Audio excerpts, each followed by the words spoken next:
Hello friends, എൻ്റെ പേര് അനന്തു. വീണ്ടും ഒരു അതിമനോഹര സസ്യത്തിൻ്റെ വിവരണവുമായി നിങ്ങളുടെ അടുത്തേക്ക് വീണ്ടും എത്തിച്ചേർന്നിരിക്കുകയാണ് ഞാൻ. ഇന്ന് നമ്മൾ ചർച്ച ചെയ്യാൻ പോകുന്ന സസ്യമാണ് hydrangea. China, Japan, Korea, Himalaya, Indonesia തുടങ്ങിയ രാജ്യങ്ങളിൽ കാണപ്പെടുന്ന ഹൈഡ്രാഞ്ചിയേസി കുടുംബത്തിലെ 70 മുതൽ 75 ഇനം പൂച്ചെടികളുടെ ഒരു ജനസാണ് ഹൈഡ്രാഞ്ചിയ. കിഴക്കൻ ഏഷ്യയിൽ പ്രത്യേകിച്ചും ചൈന, ജപ്പാൻ, കൊറിയ എന്നിവിടങ്ങളിലെ ജൈവ വൈവിധ്യത്തിൽ ഇവ കാണപ്പെടുന്നു. മിക്കവയും 1 മുതൽ 3 മീറ്റർ വരെ ഉയരമുള്ള കുറ്റിച്ചെടികളാണ്. ഇലപൊഴിയും കാടുകളിലോ അല്ലെങ്കിൽ നിത്യഹരിത വനങ്ങളിലോ ഇവയെ കാണപ്പെടുന്നു. എന്നാൽ ചിലത് ചെറുമരങ്ങളാണ്. മറ്റു മരങ്ങളിൽ കയറി 30 മീറ്റർ വരെ ഉയരത്തിൽ വളരുന്ന സസ്യങ്ങളാണ് ഇവ. ഇവ പ്രധാനമായും കൃഷി ചെയ്യുന്നത് മിതശീതോഷ്ണ മേഖലകളിലാണ്.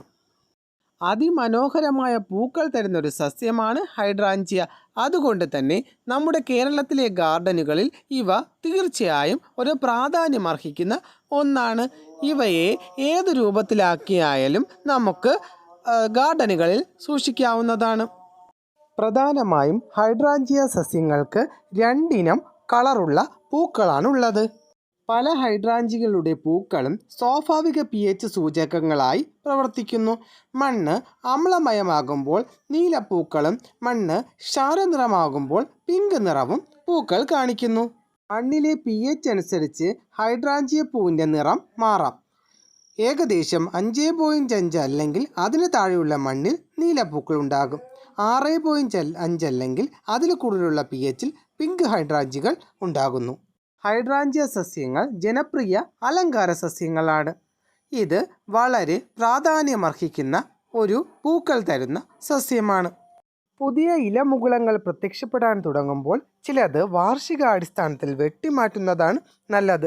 സ്ഥിരമായി മുറിച്ചില്ലെങ്കിൽ മുൾപടർപ്പ് പോലെ ആയിത്തീരും ഹൈഡ്രാഞ്ചിയ സസ്യങ്ങൾ. തണ്ടുകളുടെ ഭാരം അവയുടെ ശക്തിയേക്കാൾ കൂടി വരുന്നത് വരെ മുകളിലേക്ക് വളരും. ആ സമയത്ത് തണ്ടുകൾ നിലത്തേക്ക് ആഴ്ന്നിറങ്ങി ഒടിഞ്ഞു വീഴുകയും ചെയ്യും.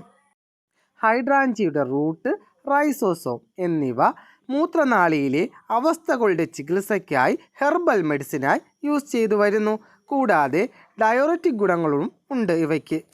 ഡയോററ്റിക് ഗുണങ്ങൾ എന്ന് വെച്ചാൽ നമ്മുടെ നീരിനെയും വെള്ളക്കെട്ടിനെയും ശരീരത്തിൽ നിന്ന് മൂത്രത്തിലൂടെ അലിച്ചു കളയുന്ന ഗുണമാണ് ഡയോററ്റിക് എഫക്റ്റ്. ഹൈഡ്രാഞ്ചിയ സസ്യങ്ങളെ നേരിട്ട് ഉപയോഗിച്ചാൽ അവയ്ക്ക് നേരിയ വിഷാംശം ഉണ്ടാകും. ഹൈഡ്രാഞ്ചിയ സസ്യങ്ങൾ കമ്പോസ്റ്റ് അടങ്ങിയ മണ്ണിലാണ് നന്നായിട്ട് വളരുന്നത്. അതുപോലെ തന്നെ ഇവ ഫുൾ സൺലൈറ്റിലും അതുപോലെ പാർഷ്യൽ ഷെയ്ഡിലും നന്നായി വളരുന്നു. വെള്ളം ആവശ്യത്തിന് കൊടുക്കുന്നത് അത്യാവശ്യമാണ്. എന്നാൽ വെള്ളം കെട്ടി നിൽക്കാൻ പാടില്ല. ഹൈഡ്രാഞ്ചിയ സസ്യങ്ങൾ ഇത് അഴുകുന്നതിനും pHൽ വ്യത്യാസം വന്ന് പൂക്കാതിരിക്കുന്നതിനും കാരണമാകുന്നു. ഹൈഡ്രാഞ്ചിയ സസ്യങ്ങൾ പുതുതായി ഉണ്ടാക്കുന്നത് അതിൻ്റെ സ്റ്റെം കട്ട് ചെയ്താണ്. അവയുടെ ശിഖരങ്ങൾ മുറിച്ചെടുത്ത് മണ്ണിൽ ആഴ്ത്തി വെച്ചതിന് ശേഷം റൂട്ടിംഗ് ഹോർമോൺ കൊടുത്തു കഴിഞ്ഞാൽ അവ നന്നായി വളരുന്നതാണ്.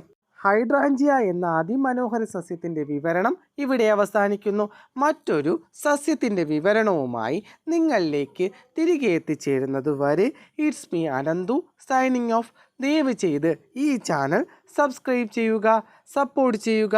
വീണ്ടും നിങ്ങളിലേക്ക് തിരികെ എത്തുന്നതാണ്. Thanks for watching. Bye friends.